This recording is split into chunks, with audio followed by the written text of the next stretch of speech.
Welcome to the Word of God. So last week, if you remember, or if you saw the program, we were talking about the panoramic view of the Bible, and particularly the panoramic view of the Old Testament.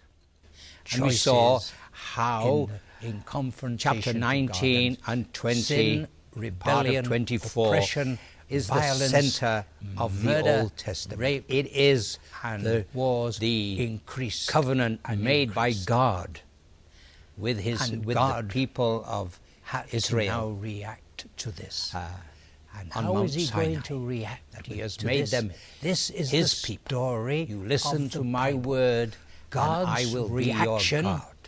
And if I am your God, you have nothing to fear, because I will always care for you, and I will always save you under all circumstances. Because we are free, because the whole gift world of freedom belongs to me, for God, and I have chosen you is a double-edged all the nations of the world.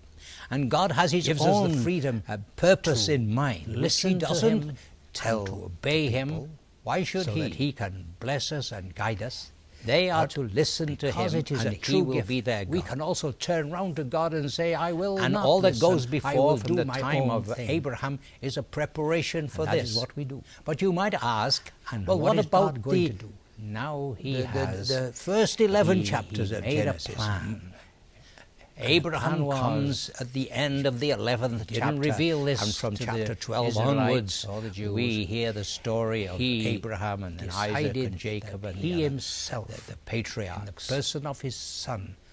And the first 11 chapters, you might say, are a preparation for the preparation. He would live the true. Why is God going to make a covenant? He would reconcile. Why is God going to choose with Abraham and his offspring? So we'll now take a break. It is because of what has happened in the world. The Israelites, the world, as we read in the first chapter, the covenant, and in the second chapter of Genesis, God made. And as He made it, he saw that it was good. And when He made everything, He saw that it was very good. In other words, the world in itself is very good. It is the work of God. And it is beautiful. And God Himself was overjoyed when He looks at His creation. And so are we as we look at the pristine creation of the world. So when we look at the mighty galaxies and the mighty expanse of the universe,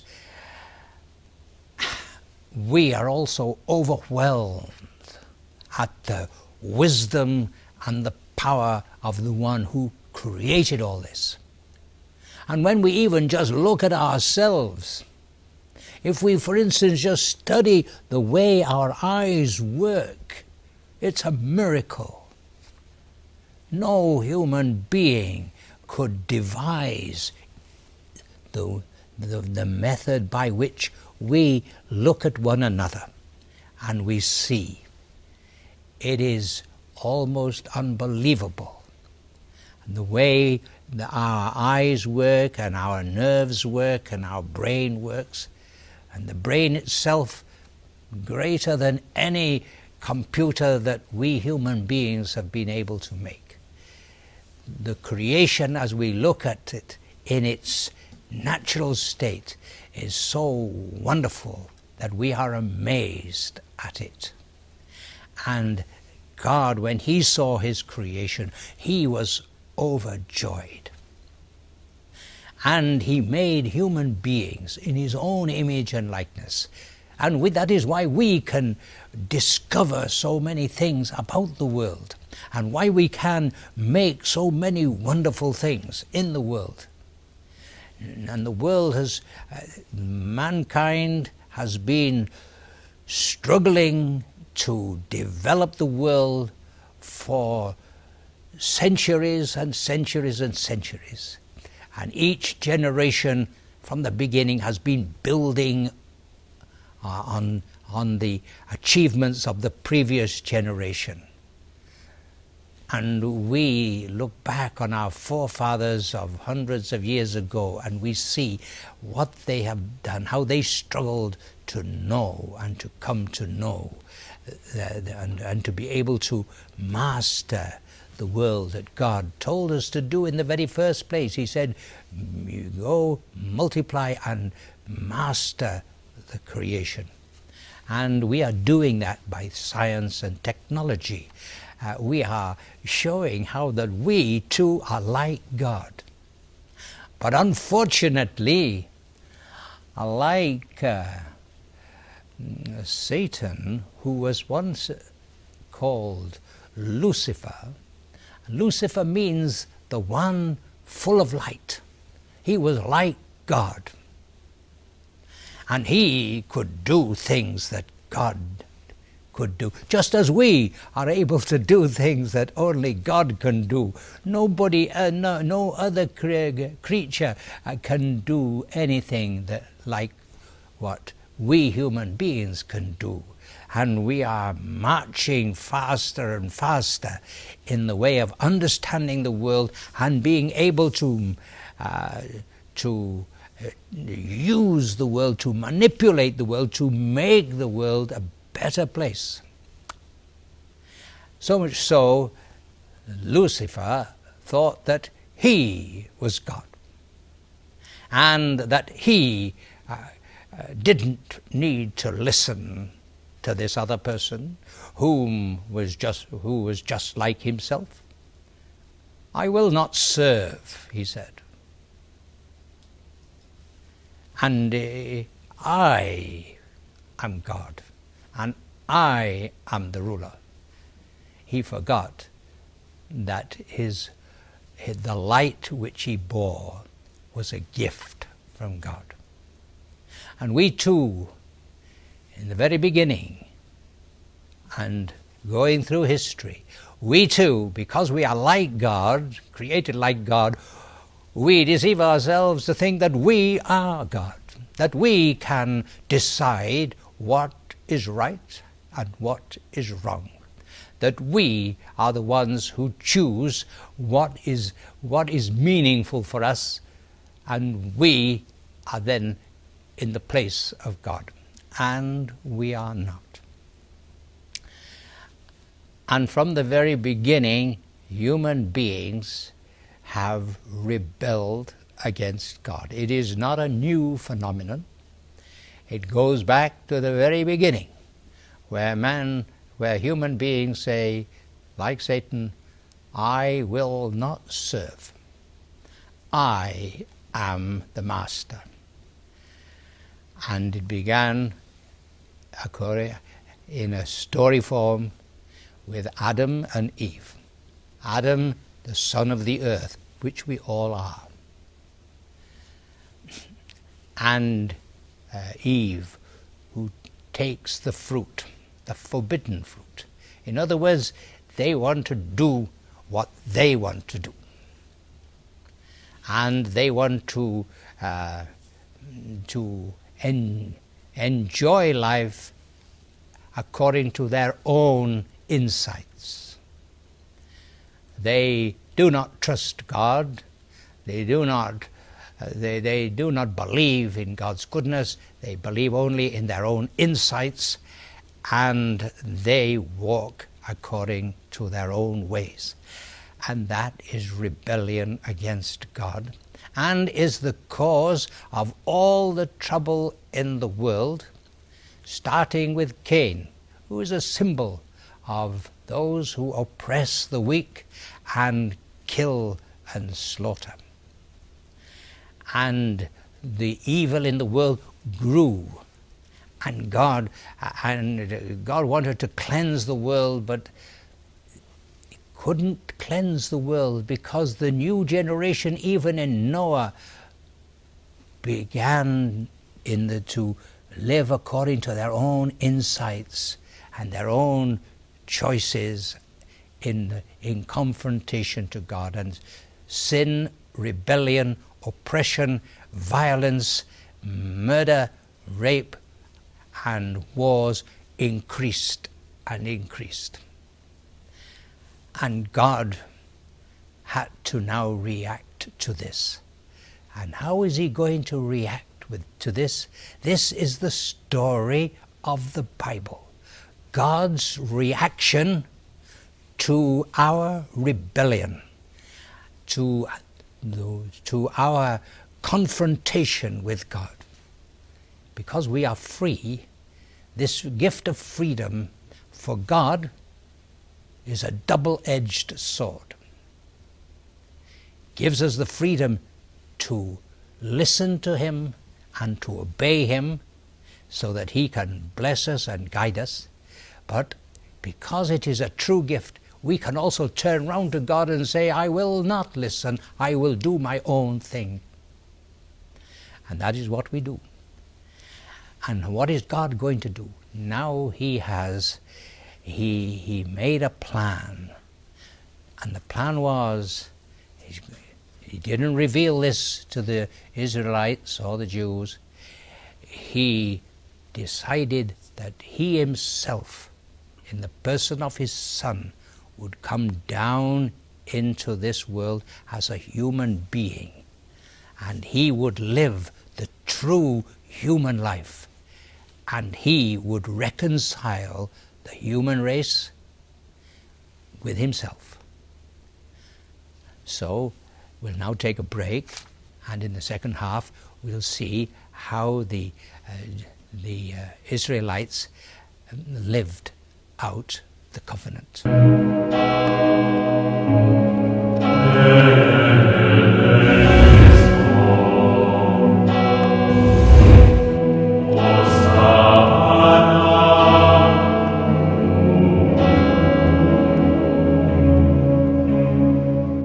Welcome back to the Word of God.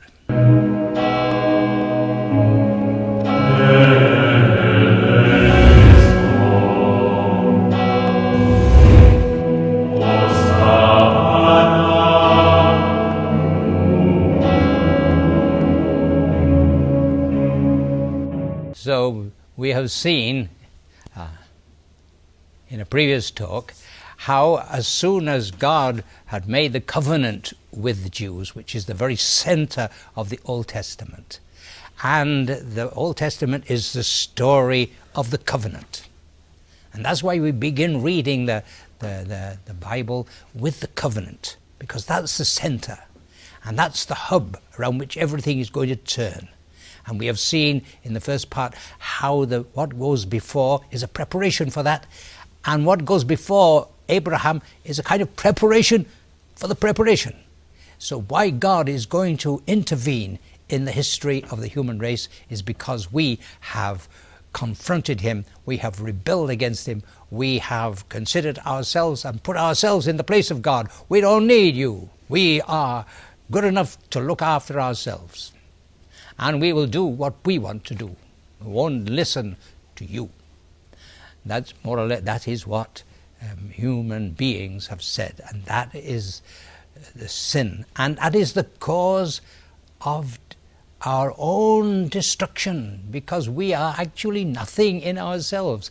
We are made out of nothing. We are Adam, the earthly beings, and when we live, and when our life is over, we go back to the earth from which we came. That's who we are.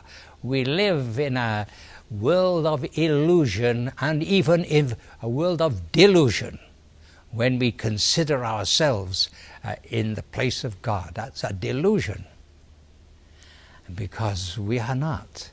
And however much we think that we are God, one day we will all become the soil again from which we came.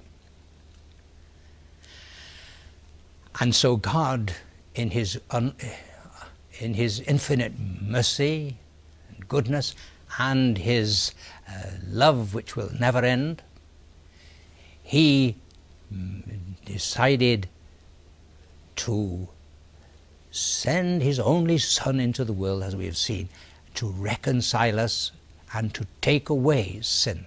And he will do that. And because we are free, he's not going to force us to do that. He's going to appeal to us. He's going to invite us to listen to him. As he called on Mount Sinai, listen to me and I will be your God and I will care for you.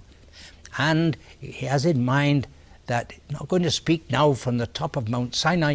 He's going to come down into the world itself. He's going to become a human being. He won't use a mediator like Moses, but he will himself come into the world as a human being. And from the inside of the human race, he will appeal to us and call us, come to me, all you who labor and are overburdened, and I will give you rest. That was in the mind of God, but God doesn't say that in the beginning. He's not going to reveal everything to us. For one thing, we won't understand, and why should he? But he has his plan and he's going to work it out. And he's going to work it out under any circumstances. But he has chosen the Israelites. They are the chosen people, and from them salvation for the whole world is going to come. And in the salvation for the whole world coming from the Israelites is the fulfillment of the promise that he made to Abraham, saying, through you all the generations of the world will be blessed. As he says in chapter 12, you are going to be the source of blessings for the whole world. And he's going to work that out eventually through his own Son, whom he sends, God among us, God living with us, but not with mighty power as on Mount Sinai, but in the simple form of a human being made of flesh and blood, just like you and me, who appeals to us, who reveals the love of God. He is the face of God's mercy and God's love, and he's going to appeal to us. That is the plan of God, and he's going to work that out. But we have seen how the Israelites immediately fail. They make the golden calf and they worship the calf. And then, Moses appeals to God to forgive the sin and start again. And God is a humble God, and he's not a rigid God. He is a God who understands our weakness. He knows of what we are made, that we are actually dust. But we have been formed by him into his own image and likeness. And he forgives them and starts again. And then they go from Mount Sinai to the borders of the promised land. The third promise that God made to Abraham was, I'm going to give you a land for your people. And there's a land flowing with milk and honey. In other words, it's a perfect land. Since God has made us in his own image and likeness, then the happiness of God and the glory of God is to see human beings fully alive.